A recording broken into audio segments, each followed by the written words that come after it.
was the fact that Kafka kept continuing to improve while in his human form. He spent months training on his own before learning how to fight using squadron-style combat techniques. He then continued to level up throughout the story, whether it was increasing his synergy with his bodysuit or learning to rely less on his kaiju abilities. For most of the story, Kaiju No. 8's strength had no equal. Even something as intimidating as Kaiju No. 9 avoided Kafka as much as it could.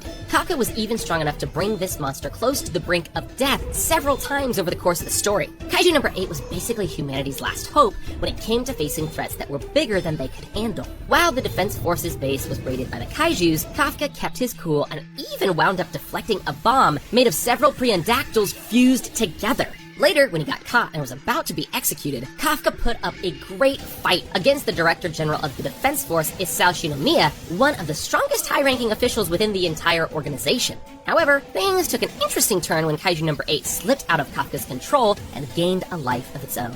It went on a rampage and nearly killed Isao before Kafka managed to take back control of his body. However, despite his immense power, Kafka was still nowhere near as strong as the final form of Kaiju No. 9. That is, until he fully accepted his transformation and allowed the monster to transform his heart into the core. Afterward, he changed into a pure white version of the Kaiju No. 8 with even more terrifying features than before. And although Kaiju No. 8 is impressive, Kaiju No. 9 might be even crazier. At some point in history, this kaiju looked like a giant humanoid mushroom baby. It was then guided into the cave where it found the hidden mega monster of the Mireki era, who bonded with No. 9 and entered its body. Soon after, Kaiju No. 9 gave life to several other kaiju in order to carry out the mega monster's will of ending humanity. Making his debut in the first few episodes of the anime, Kaiju No. 9 was just a regular mushroom monster when we first got introduced to him. He later disguised himself as a human to infiltrate a Defense Force aptitude test, which was certainly one of the most ballsy things a monster could do in this universe. Even then, his invisible supersonic speed bullets were a terrifying ability, but it was still nothing compared to what this monster would eventually become. He easily took down the strongest recruit in the 3rd Division, Hikaru Shinomiya. But when Kafka was almost about to destroy the monster's core, Kaiju No. 9 had no choice but to escape the scene. Later on, when Kaiju No. 9 reappeared, it wound up invading the Defense Force's headquarters with a legion of minions, some even stronger than itself.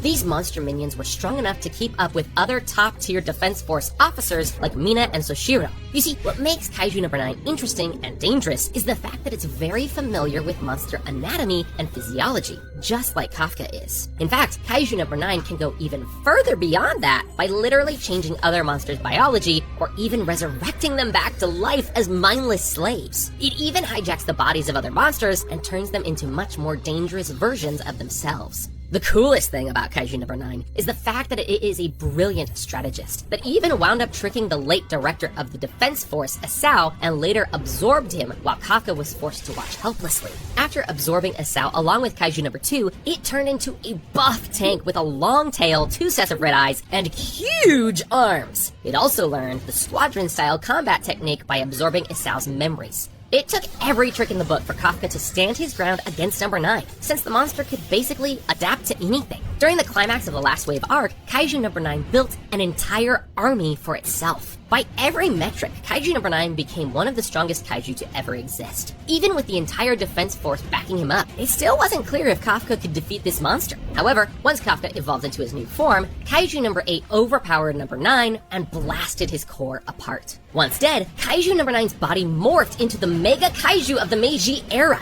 Soon after, with his own squadron-style combat techniques, Kafka, in his final form, managed to destroy the monster's core with a couple of earth-shattering punches and successfully save the world. Only 6 more kaiju are left to cover, and the last one is by far the creepiest monster in the entire story, Kaiju No. 10. Unlike other monsters with a diverse set of abilities, this kaiju pretty much decided to put all of his stats into strength. Kaiju No. 10 is the first of several monsters created by Kaiju No. 9, and it's a muscular powerhouse that loves the thrill of battle. We first saw it during the raid on Tachikawa Base, ordering around a bunch of preondactyls before jumping down from the sky. With its body, this monster can easily tank multiple strong attacks, including slashes from the 3rd Division's Vice Captain, Soshiro Hoshina.